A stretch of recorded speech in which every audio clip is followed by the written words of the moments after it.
आज का क्वेश्चन है चुंबकीय फ्लक्स किन बातों पर निर्भर करता है। सबसे पहला क्या है क्वेश्चन, चुंबकीय फ्लक्स किन बातों पर निर्भर करता है। बच्चों, जब हम देखेंगे कि फ्लक्स का निर्भर करना, मैग्नेटिक फ्लक्स का निर्भर करना किन किन तथ्य पर, किन किन बात पर निर्भर करता है, तो तीन बात सामने आती है। तीन बात कौन कौन है। सबसे पहला है मैग्नेटिक फील्ड के इंटेंसिटी को चेंज करके, मतलब चुंबकीय क्षेत्र की तीव्रता को बदलकर। दूसरा क्या है, कुंडली के क्षेत्रफल को बदलकर, मतलब एरिया जो कॉइल का होता है उसको चेंज करके हम मैग्नेटिक फ्लक्स चेंज कर सकते हैं।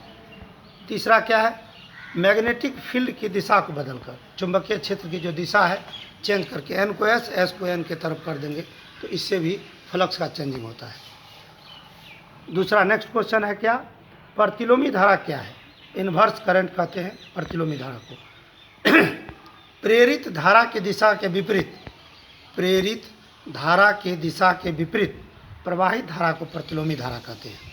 प्रेरित धारा के दिशा के विपरीत प्रवाहित धारा को प्रतिलोमी धारा कहते हैं। उल्टा धारा इसको कहते हैं, इनडायरेक्ट करंट भी कहा जाता है। उसी का जस्ट अपोजिट में सीधी धारा कहिए, डायरेक्ट करंट कहिए या डीसी कहिए। डायरेक्ट करंट क्या है, सीधी धारा क्या है, तो कहता है कि प्रतिलोमी धारा के विपरीत प्रवाहित धारा को सीधी धारा कहते हैं। प्रतिलोमी धारा के विपरीत प्रवाहित धारा को सीधी धारा कहते हैं। अब लेंज का नियम क्या है, लेंज का लॉ कहता है क्या, लेंज लॉ, विद्युत चुंबकीय प्रेरण के कारण, विद्युत चुंबकीय प्रेरण के कारण सभी अवस्था में प्रेरित धारा की दिशा इस प्रकार होती है। विद्युत चुंबकीय प्रेरण के कारण सभी अवस्था में प्रेरित धारा की दिशा इस प्रकार होती है कि वह मूल धारा का विरोध करे, जो धारा प्रवाहित हो रहा है उसको मूल धारा कहते हैं, उसका विरोध करे तथा स्वतः प्रेरित धारा उत्पन्न करे। इसी को हम लोग क्या कहते हैं, लेंज का लॉ कहते हैं।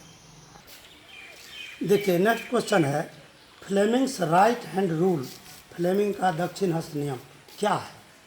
सबसे पहले मेरे हाथ की तरफ ध्यान दें, ये मेरा दाहिना हाथ है। कौन हाथ है, दाहिना हाथ। इसमें हम तीन उंगली को फैला दिए, 3 परपेंडिकुलर फिंगर और saw in the figure, not figure my hand, it is my in hand. अब देखिए इसमें इसको अंगूठा कहते हैं, इसको मध्यमा बोलते हैं, इसको तर्जनी बोलते हैं। इसी तीनों उंगली पर बच्चों, इसी तीनों उंगली पर कहानी है, और कहानी बड़ा जवानी है। इसको ध्यान से सुनना, सुनोगे तो याद ही रहेगा। ध्यान दीजिए, अंगूठा, तर्जनी, मध्यमा, अंगूठा, तर्जनी, मध्यमा, ये तीन फिंगर तीन चीज़ को बताता है और तीनों परस्पर लंबवत है, तीनों परस्पर लंबवत है। यदि हम दाहिने हाथ के तीन उंगली को परस्पर लंबवत इस प्रकार फैला दें कि मध्यमा प्रेरित धारा की दिशा को, मध्यमा प्रेरित धारा की दिशा को तर्जनी की दिशा का बात बाद में करेंगे, पहले ध्यान दीजिए। मध्यमा प्रेरित धारा की दिशा को तर्जनी चुंबकीय क्षेत्र को दिशा को दर्शावे, मध्यमा प्रेरित धारा की दिशा को तर्जनी चुंबकीय क्षेत्र की दिशा को दर्शावे, तो अंगूठा इसके गति को दर्शाएगा।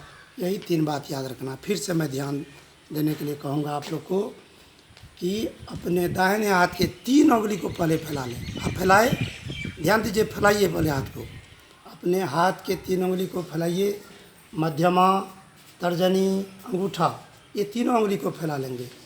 इसमें मध्यमा धारा की दिशा को, तर्जनी चुंबकीय क्षेत्र की दिशा को, अंगूठा उसकी गति की दिशा को दर्शाएगा। यही फ्लेमिंग्स राइट हैंड रूल है। अब आप लोग का भी हाथ दर्द करने लगा होगा, छोड़ दीजिए उसको। चलिए अब नेक्स्ट क्वेश्चन में चलते हैं। स्वप्रेरण क्या है, what is self induction, do you know what is self induction. स्वप्रेरण, कभी कभी आप लोग के अपने मन में कोनो न कोनो भाव जागृत होता होगा और उस काम को करने के लिए आप पूरा वेग से करते हैं, वह स्वप्रेरणा है। ये इंटरनल इंट्रोडक्शन हुआ इसका। अब एक्सटर्नल इंट्रोडक्शन क्या है, तो सबसे पहले बच्चों एक हम कुंडली लिए। कुंडली को क्या किए, देखिए ध्यान रख के पढ़ना है, लाइट मूड में पढ़ना है, हार्ड मूड में नहीं पढ़ना है, क्योंकि हार्ड मूड में पढ़ेगा तो मूड फेल, पढ़ाई ख़त्म, इसलिए ध्यान दीजिए। अब इसमें ये कॉइल है, इस कॉइल को क्या करेंगे हम, तो कॉइल के एक सिरा को सेल के पॉजिटिव पोल और दूसरे सिरा को कुंजी तथा निगेटिव पोल से जोड़िए। जब हम इसको जोड़ देते हैं तो क्या होता है, इसमें मैग्नेटिक लाइन्स ऑफ फोर्स काम करता है। मैग्नेटिक लाइन्स ऑफ फोर्स का डायरेक्शन क्या है, तो negative to positive. Magnetic lines of force का डायरेक्शन क्या है, negative to positive. But current का डायरेक्शन क्या है, ध्यान रखिएगा, करंट का डायरेक्शन पॉजिटिव से निगेटिव की ओर आ रहा है, पॉजिटिव से निगेटिव की ओर आ रहा है। अब देखिए ये अपोजिट करंट कैसे उत्पन्न हुआ, तो वही बात का चर्चा हम इसमें किए हैं। जब किसी बंद कुंडली में प्रवाहित धारा को परिवर्तित किया जाता है तो स्वतः उस कुंडली में प्रेरित विद्युत वाहक बल उत्पन्न होता है और प्रेरित धारा उत्पन्न होता है। ये जो आप देख रहे हैं ये अपोजिट डायरेक्शन में ये प्रेरित विद्युत वाहक बल और प्रेरित धारा दोनों उत्पन्न हुआ है। इसी उत्पन्न होने की घटना को स्वप्रेरण कहते हैं। कभी कभार पूछता है, इसको याद रखिएगा। अब नेक्स्ट क्वेश्चन में हम लोग चलते हैं। स्वप्रेरण गुणांक क्या है, इसी का ही जुड़वाब है, इसी का क्या है, जुड़वाब है, इसको ध्यान रखना है। स्वप्रेरण गुणांक क्या है, coefficient of self induction. What is coefficient of self induction. स्वप्रेरण गुणांक का सिंबल एल है। एल मतलब लेंथ नहीं समझना है, एल आपका जो है स्वप्रेरण गुणांक है। कहता है कि जब कुंडली में धारा प्रवाहित,